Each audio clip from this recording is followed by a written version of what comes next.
सास का श्राद्ध। नंदिनी और दिलीप की शादी के कुछ हफ्तों बाद ही सास की मृत्यु हो जाती है, जिस वजह से ससुराल में आई नई बहू एकदम अपने ऊपर इतनी जिम्मेदारी देखकर घबरा जाती है। मुझे घर गृहस्थी के बारे में कुछ नहीं पता, सब कुछ कैसे संभालूंगी? मैं तो किसी रिश्तेदार को ठीक से जानती तक नहीं। अगर कहीं कोई गलती हो गई तो लोग क्या कहेंगे? नंदिनी, तुम बेमतलब इतना टेंशन ले रही हो। घर में हम दोनों के अलावा कोई है नहीं। जैसा भी काम करो कोई जज करने वाला नहीं है। रही बात रिश्तेदारों की तो उन्हें मैं संभाल लूंगा। पति का सपोर्ट देखकर नंदिनी के अंदर हिम्मत आ जाती है। अब दोनों मिलकर एक दूसरे को संभालते हुए आगे बढ़ने लगते हैं। इसी तरह 1 साल बीत जाता है और श्राद्ध के दिन शुरू होते हैं। नंदिनी के पास सास की बहन का फोन आता है। बहू, पता है ना, श्राद्ध शुरू हो गए। जी मौसी जी, मुझे पता है। तो फिर सास का पहला श्राद्ध कब करोगे?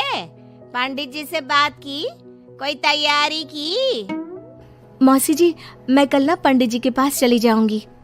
ठीक है, बात करके सब अच्छे से तैयारी करना। हाँ, किसी भी रीति रिवाज में कमी नहीं रहनी चाहिए। नंदिनी मौसी सास की बात पर तो हाँ बोलकर फोन काट देती है, लेकिन फिर रीति रिवाज और श्राद्ध के बारे में कुछ पता ना होने की वजह से दोबारा टेंशन में आ जाती है। शाम को दिलीप के घर वापस आते ही उस पर अपने सवालों की बारिश शुरू कर देती है। आज मौसी जी ने फोन करके मम्मी के श्राद्ध के बारे में बोला। हाँ, मुझे याद है। तुम पंडित जी से बात कराओ, बाकी फिर वैसे ही तैयारी कर लेंगे। वो तो मुझे पता है, लेकिन मौसी जी ने साथ में रीति रिवाज के बारे में भी बोला, और इस घर की किसी भी रिवाज के बारे में मुझे कुछ भी नहीं पता। देखो, इतना सोचने की जगह जैसा पंडित जी बोले वैसा कर लो, सब सही होगा। अगले दिन दिलीप के ऑफिस जाते ही नंदिनी घर के बाकी सब काम छोड़ पंडित जी के पास जाती है, जो उसे श्राद्ध करने की तारीख के साथ क्या और कैसे करना है सब कुछ अच्छे से समझा देते हैं। घर वापस आते ही नंदिनी मौसी सास को फोन करती है। मौसी जी, 2 दिन बाद मम्मी का श्राद्ध रखा है। ठीक है, आ जाऊंगी। और पहला श्राद्ध है, इसलिए पूरे परिवार को बता देना। सब साथ में पूजा करेंगे तो दीदी को अच्छा लगेगा। मौसी के कहे मुताबिक नंदिनी सबको इन्फॉर्म कर पूजा की तैयारियों में लग जाती है।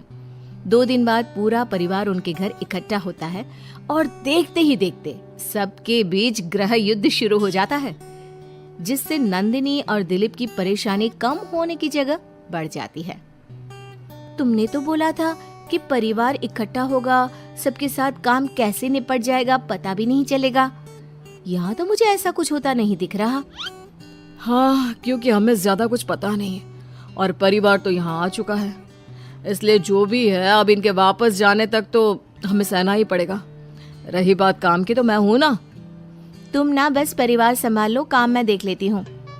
दिलीप परिवार वालों की गुत्थम गुत्थी और मामला संभालते हुए सबको शांत करता है, जिसके बाद सब पूजा करने बैठते हैं। बोलो भला, श्राद्ध वाले दिन इंसान की पसंद का खाना बनता है और भाभी को खीर जान से ज्यादा पसंद थी, पर बहू तुमने तो वो बनाई ही नहीं।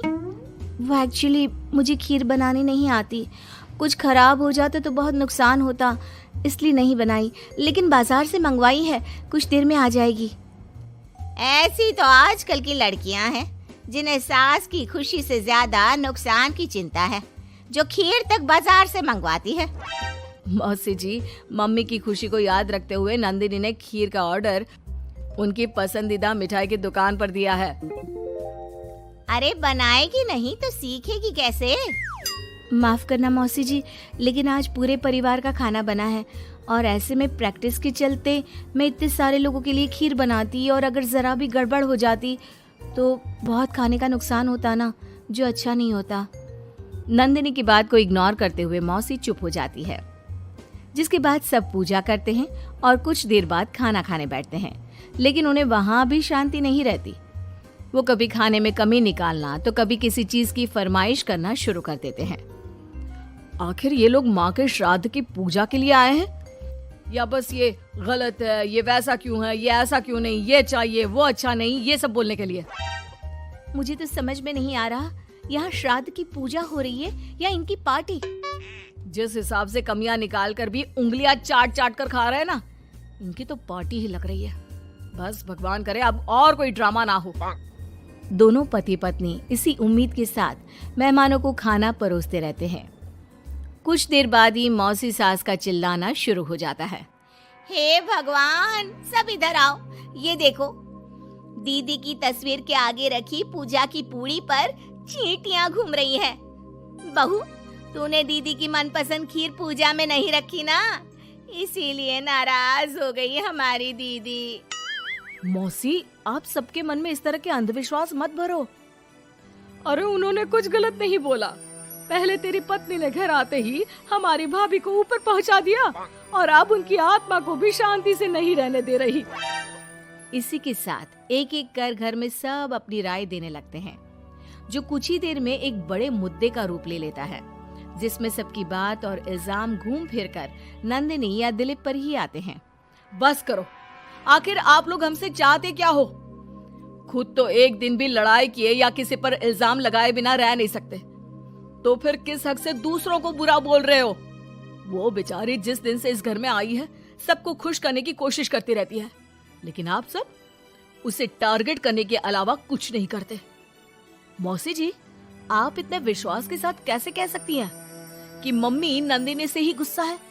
क्योंकि अभी आप लोगों की हरकतें भी कोई प्यार करने के लायक नहीं है। दिलीप को पहली बार इतने गुस्से में और चिल्लाते देख मौसी के साथ पूरा परिवार चुप हो जाता है। आप लोगों को मुझे जो बोलना है बोलिए, फर्क नहीं पड़ता, लेकिन प्लीज मम्मी के लिए मेरे या दिलीप के प्यार पर उंगली मत उठाइए। माफ करना, पर यकीन नहीं होता, एक ही परिवार में लोगों के बीच इतनी कड़वाहट कैसे हो सकती है?